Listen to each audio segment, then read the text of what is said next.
hemato-oncological malignancy that you need to know. And we'll approach it in such a way. We need not, I will provide you all the pictures later, but for MRCP part 1, keyword basis, we will move on. So first of all, we are going to the acute hematological malignancy on WBC lineage, that is the acute lymphoblastic leukemia. So it's a malignancy of the lymphoid cells. And normally lymphoid cell means either B cell or the T cell lineage, they are affected. So what happens? The maturation of blast cell that basically becomes arrested. So there is no proper differentiation. However, proliferation continues, and uncontrolled proliferation will ultimately lead to excessive cell production, leading to marrow failure, and ultimately there will be tissue infiltration, which will cause all the destruction and all the issues basically. So acute lymphoblastic leukemia is mostly a disease of a childhood, and more important reason why acute leukemia may be present in a child. One is radiation exposure, like X-ray, CT scan during the pregnancy, if mother is exposed. And second, it is associated with Down syndrome. Again, this is a very important aspect from the option orientation. One statement can come as that ALL is associated with Down syndrome. That's a true option. Now, classification. So one is French American British system, the morphological classification, FAB classification. We can go L1, L2, and L3. Immunological classification, where we do immunophenotyping and we get the surface markers. On the basis of that, it can be precursor B cell ALL, it can be only T cell ALL, it can be mature B cell ALL. So these three can be classified like that. And cytogenetically, various chromosomal abnormality can be pinpointed and it can be differentiated. But remember, this classification is not highly beneficial for understanding the MRCP questions, because this will not basically come. What will come is we are starting them now. What is a treatment? Treatment, we are first moving to the treatment, then important prognostic factors, good and bad prognostic factors we need to know. So these are the places from where questions will be set. So first of all, in the treatment, we have to be supportive. We have to give supportive treatment. What are the supportive treatments? If any particular blood products are deficient, or if any particular blood products are needed to control bleeding or infection, we'll have to give them. We have to maintain the IVF, hydration by intravascular fluid. We can give allopurinol, because that can prevent the tumor lysis once the patient is on chemotherapy. We need to treat the infection, so we need to give the antibiotic.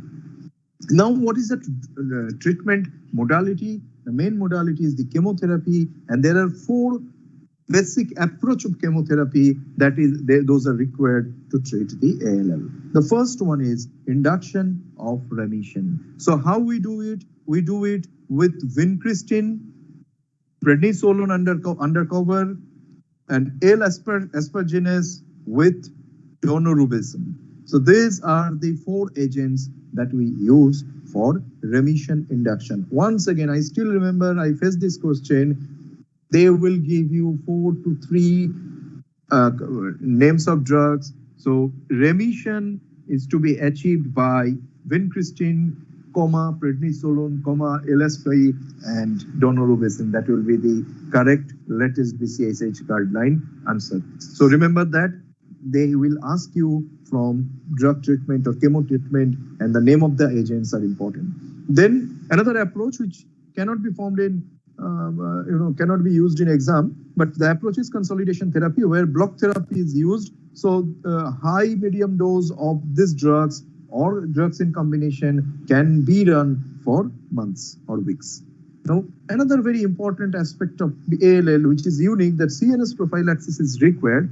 And for CNS prophylaxis, we use intrathecal methotrexate or occasional CNS irradiation. You need to remember, because this is also a very high yielding point for the exam. And at last, we can use, or we need to use, the maintenance chemotherapy, where we should run the prolonged chemotherapy. And it is done by using mercaptopurine daily dose, methotrexate weekly dose, vincristine or zinc alkaloids and prednisolone monthly dose that we need to run, and up to 2 years we may need to run. But even on after that, there is very high chance of complication and very high chance of recurrence.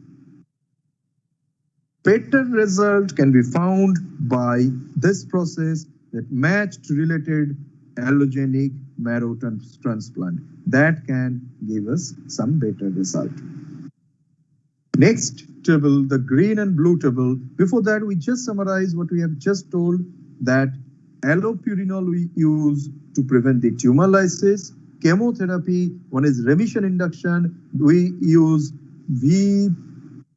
chemotherapy remission induction, we use VPLD. Remember, so the vincristine, prednisolone, VP-LAD, elaspagines, and daunorubicin. That you need to know. This is extremely important. This question comes. And CNS prophylaxis, intrathecal methotrexate. This question comes. Occasional CNS irradiation. Maintenance therapy is done by methotrexate weekly, mercaptopurine daily, vinca alkaloid under prednisolone cover monthly for up to 2 years. Beta therapy, upcoming therapy is allogenic marrow transplant. Next, this table. This is also extremely important. The poor prognostic factors and good prognostic factors. We can call it good prognostic if it is FAB classification L1, higher chance of survival. If it is common ALL, not exactly differentiated B or T or pre-B.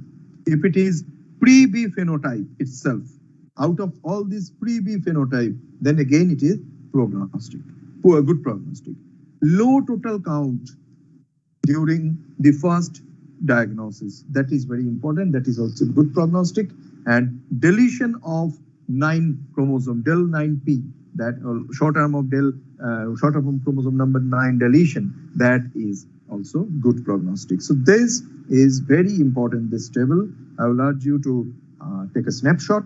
And poor prognostic, FAB-L3, because it is undifferentiated, FAB-L3, then T or B cell surface marker positive, individual T or B cell. If it is pre-B cell or it is not exactly all cells, then it is better.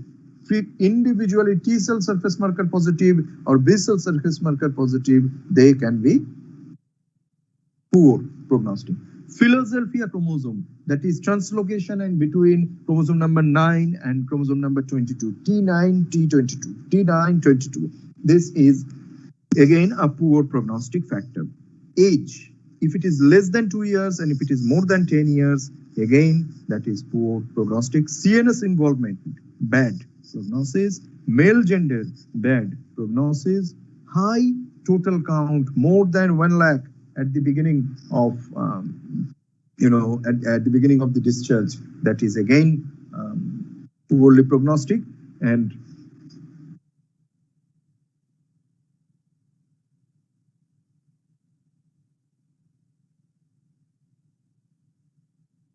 okay, so these are the classification that we need to remember. I will urge you to go for a snapshot